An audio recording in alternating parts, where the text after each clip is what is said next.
అమెరికాతో పాటు వెనెజువెలాకు కూడా డొనాల్డ్ ట్రంపే అధ్యక్షుడు. ఈ మేరకు సోషల్ మీడియాలో కనిపించిన పోస్టు చర్చకు దారితీసింది.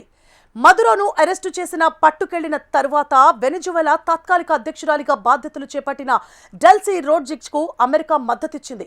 ఇప్పుడు ట్రంప్ ఈ పోస్టు పెట్టడం నివ్వెరపరుస్తోంది. కాగా సురక్షితమైన సరైన మార్పిడి జరిగే వరకు అమెరికానే వెనెజువెలాను నిర్వహిస్తుంది అంటూ ప్రకటించారు. మరోవైపు క్యూబా దారికి రాకుంటే చర్యలు తప్పవని హెచ్చరించారు ట్రంప్.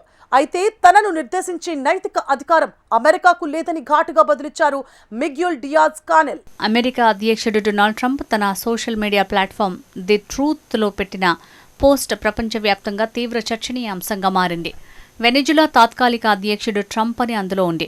వెనిజులాపై సైనిక చర్య తప్పదని గత కొంతకాలంగా హెచ్చరిస్తూ వచ్చిన అమెరికా జనవరి 3వ తేదీన ఆ దేశ రాజధాని కరాకస్ మీద దాడి చేసి అధ్యక్షుడు నికోలస్ మదురోను ఆయన భార్యను కస్టడీలోకి తీసుకుని విచారణ కోసం తమ దేశం తీసుకువెళ్లటం తెలిసిందే.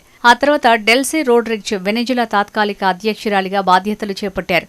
ఇలాంటి సమయంలో ట్రంప్ పోస్టు చర్చకు దారితీసింది. ఈ పోస్టు చూస్తే అది వికీపీడియా పేజీని పోరినట్టు ఉంది. అమెరికా 45వ 47వ అధ్యక్షుడిగా 2025 జనవరి 20న బాధ్యతలు స్వీకరించినట్లుగా కూడా పేర్కొన్నారు. జనవరి 2026లో ట్రంప్ క్యూబా తాత్కాలిక అధ్యక్షుడిగా బాధ్యతలు తీసుకున్నట్లుగా ఉంది.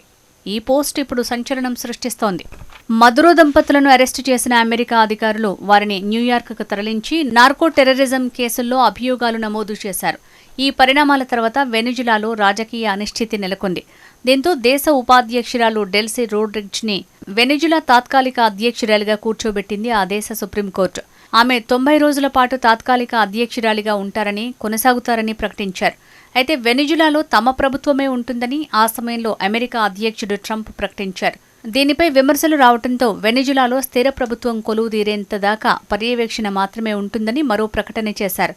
ఇప్పటికే వెనిజులా చమురుపై సర్వహక్కులు తమవేనని, ఏ దేశమైనా తమతోనే డీల్ కుదుర్చుకోవాలని ట్రంప్ అల్టిమేటం జారీ చేశారు. ఇప్పుడు తాత్కాలిక అధ్యక్షుడినంటూ ట్రంప్ చేసిన తాజా ప్రకటన తీవ్ర చర్చనీయాంశమైంది.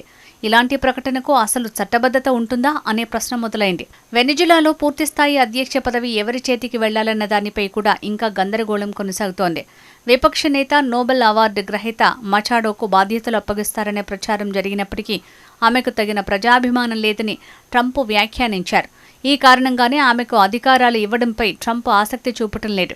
ఈ నేపథ్యంలో తాజాగా తానే వెనిజులా తాత్కాలిక అధ్యక్షుడిని అంటూ ట్రంప్ చేసిన పోస్టు ప్రపంచవ్యాప్తంగా చర్చనీయాంశంగా మారింది. మరోవైపు వెనిజులా భవిష్యత్తు పాలనపై ట్రంప్ కీలక వ్యాఖ్యలు చేశారు. సురక్షితమైన సరైన మార్పిడి జరిగే వరకు అమెరికానే వెనిజులాను నిర్వహిస్తుంటుంది అని స్పష్టం చేశారు.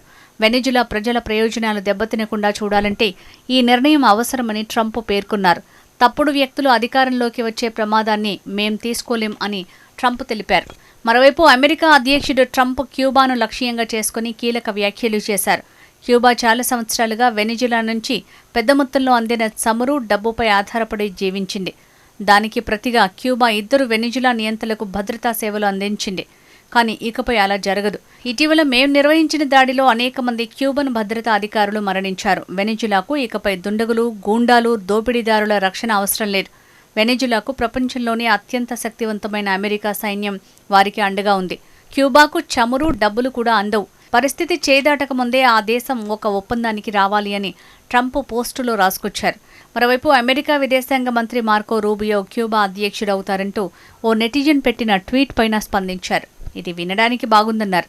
ఈ మేరకు తమ సొంత సోషల్ మీడియా ట్రూత్లో పోస్ట్ చేశారు. రూబియో తల్లిదండ్రులు 1950వ దశకంలో క్యూబాలోని బాటిస్టా నియంతృత్వ పాలన నుంచి తప్పించుకుని అమెరికాకు వలస వచ్చిన వారు కావటం గమనార్హం. ఈ నేపథ్యంలో ట్రంప్ వ్యాఖ్యలు తీవ్ర చర్చకు దారితీశాయి. అయితే ఈ వ్యాఖ్యలు ట్రంప్ సరదాగా చేశారని కొందరంటుంటే క్యూబా పట్ల ట్రంప్ ప్రభుత్వ కఠిన వైఖరికి ఇది సంకేతమని మరికొందరు విశ్లేషిస్తున్నారు. కాగా వెనిజులా అధ్యక్షుడు నికోలస్ మదురోను బంధించే క్రమంలో అమెరికా చేపట్టిన ఆకస్మిక దాడుల్లో 56 మంది భద్రతా అధికారులు మరణించారు. ఇందులో 24 మంది వెనిజులా సైనికులు కాగా 32 మంది క్యూబన్ సైనికులు చనిపోయారు. చనిపోయిన వారిలో 26 నుంచి 67 సంవత్సరాల వారు కూడా ఉన్నారు. 2 కల్నల్స్, 1 లెఫ్టినెంట్ కల్నల్ ఉన్నారు. ఈ దాడిని క్యూబా అధ్యక్షుడు మిగెల్ డియాజ్ కెనెల్ ఖండించారు. మదురోను అపహరించడాన్ని తీవ్రంగా తప్పుపట్టారు. అమెరికా తమ జోలికి వస్తే పరిస్థితి వేరేలా ఉంటుందని హెచ్చరించారు. ట్రంప్ చేసిన తాజా హెచ్చరికలపై క్యూబా అధ్యక్షుడు మిగ్యూల్ డియాజ్ కానెల్ స్పందిస్తూ, క్యూబా ఒక స్వేచ్ఛాయుత, స్వతంత్ర, సార్వభౌమ దేశం. మేము ఏం చేయాలో ఎవరూ నిర్దేశించాల్సిన అవసరం లేదు. క్యూబా ఎప్పుడూ సంఘర్షణను కోరుకోదు. చివరి రక్తపు బొట్టు వరకు మాతృభూమిని రక్షించడానికి సిద్ధంగా ఉంది. ఎలాంటి పరిస్థితులనైనా ఎదుర్కొనేందుకు క్యూబా సిద్ధంగా ఉందని చెప్పుకొచ్చారు. మరోవైపు క్యూబా విదేశాంగ మంత్రి బ్రూనో రోడ్రిగ్జెస్ స్పందిస్తూ, ప్రపంచ శాంతికి ముప్పు కలిగించే విధంగా అమెరికా వ్యవహరిస్తోంది. నేరపూరిత రీతిలో అమెరికా అధ్యక్షుడు ట్రంప్ చర్యలున్నాయి అంటూ ఘాటు విమర్శలు గుప్పించారు. ఏ దేశం నుంచైనా ఇంధనాన్ని దిగుమతి చేసుకునే హక్కు క్యూబాకు ఉందని వివరించారు. క్యూబా అంత తేలిగ్గా అమెరికాకు లొంగిపోయే అవకాశం లేదని నిపుణులు అంచనా వేస్తున్నారు. దీంతో ట్రంప్ నిర్ణయం ఎలా ఉండబోతోందో చూడాలి.